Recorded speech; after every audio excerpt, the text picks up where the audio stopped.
Hello there, good morning to you. This is Kakaaki Social. I'm Onoshorena Obozeghie. For insecurity in Nigeria, particularly that in Plateau State, the House of Representatives is asking the National Security Advisor, Nuhu Ribadu, to declare the killings in Plateau State a national emergency. The call is sequel to a motion of public importance on the need for an urgent intervention on the killings on some local government areas of the state.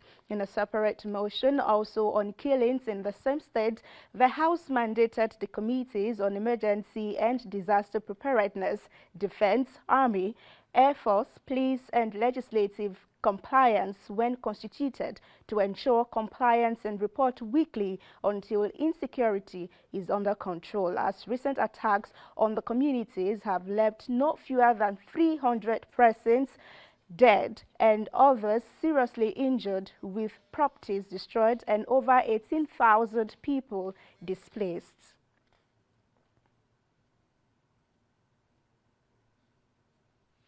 All right, let's have that video from the House of Reps before we take some reactions. Of persons and property of all citizens, as well as security and safety. Aware that despite the provision of the security and right to life by the Constitution, there has been an increase in the rate of insecurity and killing of innocent souls by persons who have been tagged as suspected herdsmen. That unless the issue of insecurity is handled with doggedness at all levels in the country, citizens will experience food shortage, as Plateau is one of the main producers of food crops in the country. Mandate the Inspector General of Police to investigate and ensure culprits are prosecuted. Mandate Operation Safe Haven to identify and evacuate all cells of bandits within the state. All right, let's have some reactions to this. On Facebook is Shagzi, who says, exactly, we are tired of pretending Plateau State issues need urgent action. For Izuchukwu Emmanuel, he says, I feel for those that are being deceived by all these people in the leadership of Nigeria. If you are not aware of the situation on ground, you will be carried away when they are talking. The security situation in Nigeria is a well-organized movement that the intelligence have carefully investigated and analyzed. Those killing innocent Nigeria are known, their sponsors are known, as well as their mission, but God will surely destroy them. And finally on that is this user who says, will they? Just imagine the degrees of killings in Nigeria being perpetrated by a set of gangs that do not hide their activities nor conceal their identities. Yet, just how many of them are in custody as we speak, one grammar after another? Yet, whole communities are sacked and their homesteads repeatedly converted to grazing fields by the same invaders in broad daylight, yet not a proportional response by authorities. And away from that, there are fresh allegations claiming that the presidential candidate of the Labour Party in the last election, Peter Obi, is a sectional political actor. The accusation got back on Tuesday, even though it hasn't really left, when he congratulated one out of the 18 Nigerians that made this year's cohort of Princess Diana Award. The one he congratulated is Onyinye, and because she's from the southeast Anambra State exactly, he was immediately dragged and accused of bigotry for leaving out 17 others who are also Nigerians. This user was first to call him out on Twitter yesterday. In the next slide, and he says, Red Pen of Doom, that's his username, and he says, Dear Peter Obi, it's with deepest regret that I have to openly comment on your behavior, which I consider incompatible with the status of potential president of Nigeria. The Diana Award 2023 was awarded to 18 Nigerians, but you singled out an Igbo woman to congratulate. What happened to the twin sisters? He made a mention of them, and he says they don't deserve to be congratulated because they are not Igbo. Is this not a classical example of bigotry? Perhaps Malam El-Rufai was correct when he called you a tribal bigot in 2018. Could you reflect on your behavior and come to understand that if you ever become president, you aren't going to be an Igbo president? Thank you. So he was trending because of the drugs, and then he came back to say that my attention has been drawn to other young Nigerian changemakers who were equally 2023 Diana Awards recipients, and who I inadvertently omitted when I congratulated Ms. Onyinye. So he mentioned their names, and he says, I always express my belief in Nigerian youths to attain great heights and make impact on the global stage. I congratulate these young smart Nigerians for the feats they have achieved and for bringing honor to the nation. I wish them well in their future endeavors and urge them to continue to contribute to a better Nigeria. And this one was signed by him, Peter Obi. Now, to reactions, AO says, one thing about this man is his perception of life. He's so humble, no doubt, but the way he acts is worthy of emulation. He makes mistakes and he never ashamed to correct them and apologize. And he says, top guy. More reaction. Kennedy says, this is medicine after death. If you have not been exposed on your tribal bigot by first congratulating the one from your own tribe. Meanwhile, we are yet to hear where you condemned all the killings and sit at home by your IPOB ESN terrorists in your zone. Chinwa says, even after Peter Obi was rigged out, he's still giving them sleepless night. How many people have Bola Ahmed Tinubu and Atiku congratulated? They can pick up from where Obi stopped now. Well, foundational new pay lawyer, he says his handler and media aides need to be sacked. They are turning the man to object of ridicule, and it's unfair to him at this point. I noticed something, right, between the two posts. The earlier post, oh, this is the earlier post, and this is the latter one, the one he made when he was being dragged. You know that big names would say that in their bio, that tweets by them are signed by them. So you have their initials at the end of their post. This is the first one. It doesn't have, the one that congratulated only the lady. It is not signed by Peter Obi, but I noticed that the one that came later for corrections or something has Peter Obi there. So maybe it is a good call that his media aides need to pay more attention to what they do with his social media account, if that is the case indeed. So, yeah.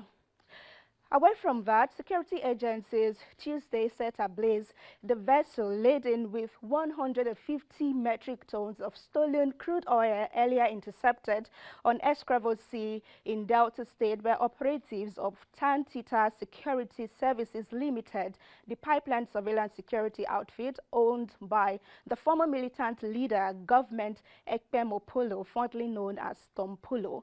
The vessel owned by Holab Maritime Services Limited was conveying crude oil from Nigeria to Cameroon when it was arrested last Friday with 11 Nigerians and 1 Ghanaian on board. It was set ablaze at a creek close to Bennett Island in Warri South local government area of Delta State. The 12 crew members on board the vessel have been handed over to authorities to further investigate. Sponsors and international partners that if you give criminals a ship, they're very, very prepared to lose your assets. So that's the whole idea. You're prepared to lose your assets. It's not going to work, and it doesn't end here also. The government will do all it takes, the security forces will do all it takes to further bring you to book. When a vessel involved in such of crime is arrested, the suspects are taken into custody, investigations are ongoing, the product on board is taken for test by NNPC or DPR, and thereafter, once the investigation is concluded, the next appropriate actions are taken. They could be prosecuted in court, and of course, the vessel will be handled in accordance with extant directives. Okay, so let's see how this went down on social media. Josephine says, what's the point of always setting them ablaze instead of discharging the crude oil into another vessel? Are they trying to hide the crime? For Olamilekon, it says, what do you guys really want? Is it to give room for thieves to steal our Commonwealth successfully, or the military set their vessels ablaze to sound warning note of warning to other oil theft agents. True, nothing fit satisfy us for Niger. And also XB says NNPC should be held responsible for air pollution in this country. Why would you allow the Nigerian military to burn and pollute the air for people to breathe? And a family court in the Iyagonku area of Ibadan, the Oyo State capital, has ordered the immediate remand of Nigerian prankster Maruf Abdullahi, popularly known as Trinity Guy, and a couple, Ishaka and Rufait Ahmed, at the Agodi Correctional Center. Trinity Guy and the couple the couple happened to be the parents of a minor used in one of his pranks, and they are cool enough till August 3rd, 2023 for sexually exploiting the 10-year-old girl, an offense committed in the area that in December 17, 2022. The content creator had asked the girl, the underage girl, to tell him the color of his male genital in this prank that happened last year, and this is his offense. Let's see how this went down on social media. Reacting to this is Ajibade, who says, I knew this guy was going to get into trouble because his jokes are too expensive. Adamu says, good, now court has ruled better. You can't be going around harassing people in the name of skit making, serves him better. Ayonfe says, who is taking care of the poor girl? Them the copy country where get working social services. And more reactions. Aseriori says, so painful, but assuming it's one government official, Nigeria courts would take it serious like this. Now, wow. And this reaction, if you're just listening and not watching, you might just miss it. And it says, Trinity Guy, when you ask him for prank video once he's out, like he's just going to tell you, avoid me. And finally today, transgender woman Ricky Valerie Cole has been crowned Miss Netherlands for the first time in the history of pageantry in that country. The person in the next slide is a video. You could just begin to roll that video now for us to see what really went down. Yes, he was a man. He or she was a man, but as he is now, he's 22 years old, and the biological made history after she won the competition. Ricky Cole became the first openly trans pageant contestant to win the title of Miss Netherlands, and you would see he is to represent the country. I don't know which pronoun to use.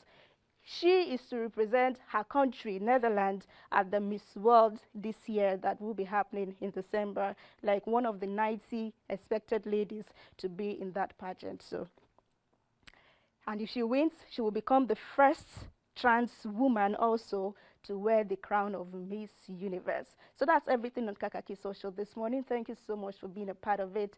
I'm Onoshorena Obozeghie. Good morning, Ada.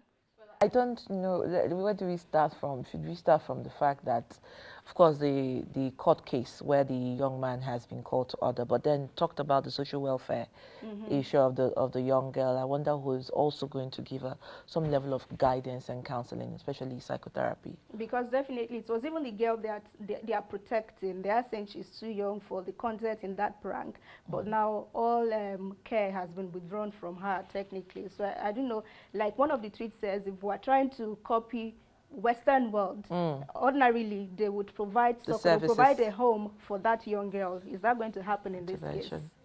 Well, let's see how that works. Thank you so much, Rena, for that. Kakaaki Social.